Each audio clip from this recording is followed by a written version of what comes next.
It has been said that politics make strange bedfellows. Ask Gary Hart. Or perhaps even George Bush. I mean, how would you like to roll over some morning and find yourself in bed with Ollie North? Or Noriega, or Khomeini, or Barbara Bush? Well, we have a presidential election coming up, and I think the big problem is, of course, someone will win. They're asking us now who would make a better president, Michael Dukakis or George Bush. It's kind of like asking us who would make a better cat, Lassie or Rin Tin Tin. What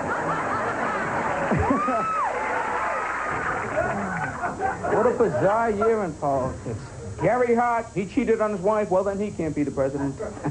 Not in this moral land. Give me a break, will ya? All of a sudden everybody's from Bethlehem.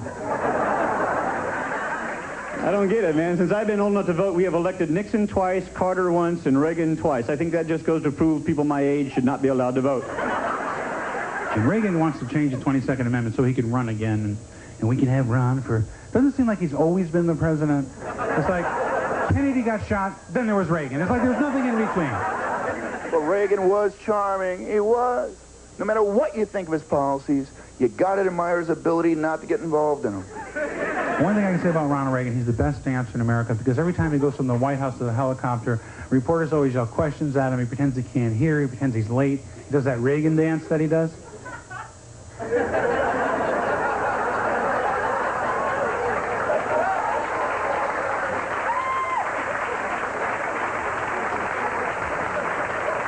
Ron DMC. 3 out of 4 Americans are opposed to Contra aid, and with the appointment of Benson as the vice presidential candidate, 3 out of 4 presidential and vice presidential candidates are in favor of Contra aid. What a vibrant democracy we have. And what was Bush's stance on Iran-Contra? He was a supportive team player who was in on everything, except when they decided stuff. And of course, Dukakis is Greek for, did you go to the bathroom yet? You remember when you were 2 years old, your parents said, Dukakis? Not yet. Dukakis called the choice of Quayle a purely political move. No, Mike, really? A party's nominee, their vice president, a political move? Gosh, what do you call Benson? Oh, he makes a neato bean dip. How come every time I see Dan Quayle, I have an incredible urge to ask him if I can buy a vowel? Quayle. Sure, he's cute, but can he type? You know what I wish? I wish the media would stop telling me that Jesse Jackson is black. I know that. Oh, is Jackson the black candidate? I thought Dukakis was the black candidate. All this time, I've been saying a black Greek. What a novel idea. It was interesting watching how the press tried to handle Jackson, try and explain the Jackson phenomena. They kept saying different words from what they really meant. Well, Jesse continues to do quite well, and eventually that will hurt the Democrats. That'll hurt him a lot, because he's very liberal. He's extremely liberal, and sooner or later, him being so liberal will hurt the Democrats. Gee, I didn't know liberal meant black. Take off his shirt. My God, is he liberal, huh? This guy is liberal from head to toe.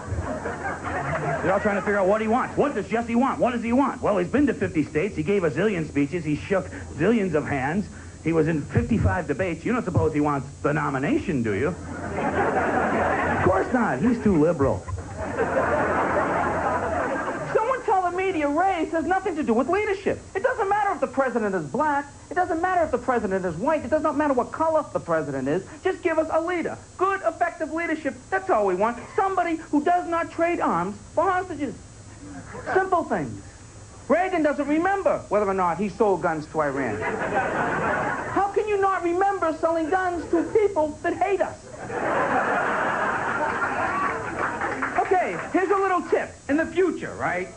Mr. President, Mr. Bush, Mr. Dukakis, whoever graces the White House in the name of the American people, if you ever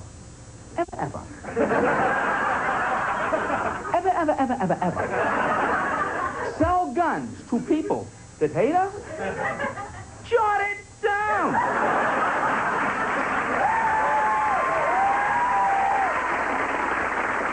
We sold arms to Iran, gave military intelligence to both Iran and Iraq. How did this work? Here, put this gun in your pocket. He's got a gun in his pocket. He knows about the gun, man.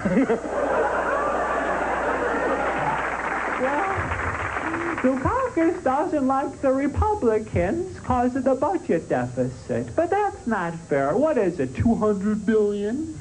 What's going to happen? Is Japan going to come over and say, hey, Uncle Sam, we want the money? We'll say, well, we don't have it. They'll say, you don't have it. What did you spend the 200 billion on? And we'll say, well, these nuclear warheads. And they'll say, well, we don't need it right away. If Dukakis is such a manager and such a leader, why doesn't he lead the kids from MIT and Harvard away from figuring out higher kill ratios and more awful weapons and towards figuring out how to get some water pumped into my home that I can drink so I don't have to pay ransom to Poland Springs every month?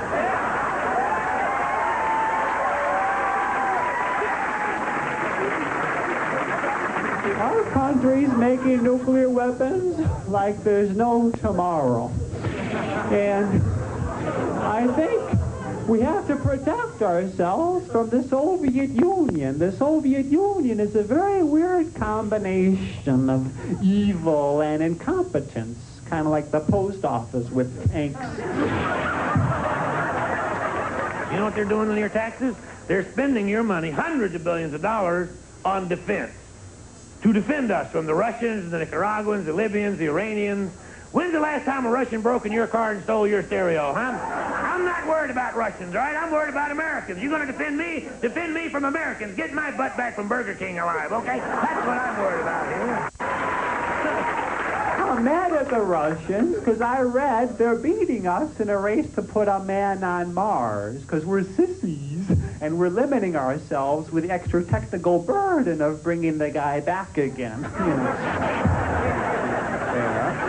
And I'm sick and tired of hearing about the Russian threat anyway. Since we've been little kids, the Russians are coming, the Russians are coming. Call me a leftist, folks. Call me naive, but I don't think the Russians are going to attack the United States of America. Does anybody think the Russians are going to sneak in the middle of the night to downtown Boston and try to take Faneuil Hall?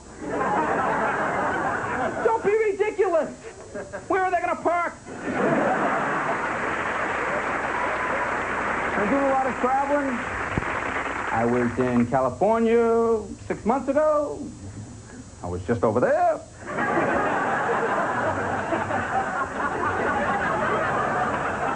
I don't want to brag. I'm not trying to make anybody feel uncomfortable, but 2 years ago I went to Europe. Excellent country.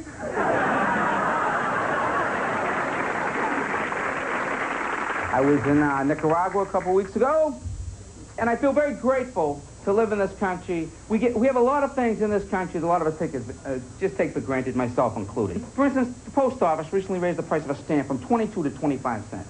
Not a big thing in my book when you consider what you get for 25 cents. But I was watching the news, and people in this country were complaining. This is intolerable. Who do they think they are, raising the price of a stamp to a quarter? And you watch the rest of the newscast, and it's like, in South Africa, women and children were bull-whipped into submission today. The Gaza Strip is in its 6th month of turmoil. In Haiti, a man had his head blown off on the way to the polls. And in the United States, the price of a stamp went up to a quarter. Guys in Afghanistan are going, oh, do they live there? People in El Salvador, is there no God? I mean, think about it, folks. For 25 cents, a guy comes to a box in your neighborhood, picks up your message, and delivers it anywhere in the country for 25 cents. What's the problem? You want change? Tip the guy 3 cents. I mean, you can't pay a 4-year-old kid 25 cents to lick the stamp. I want a dental plan.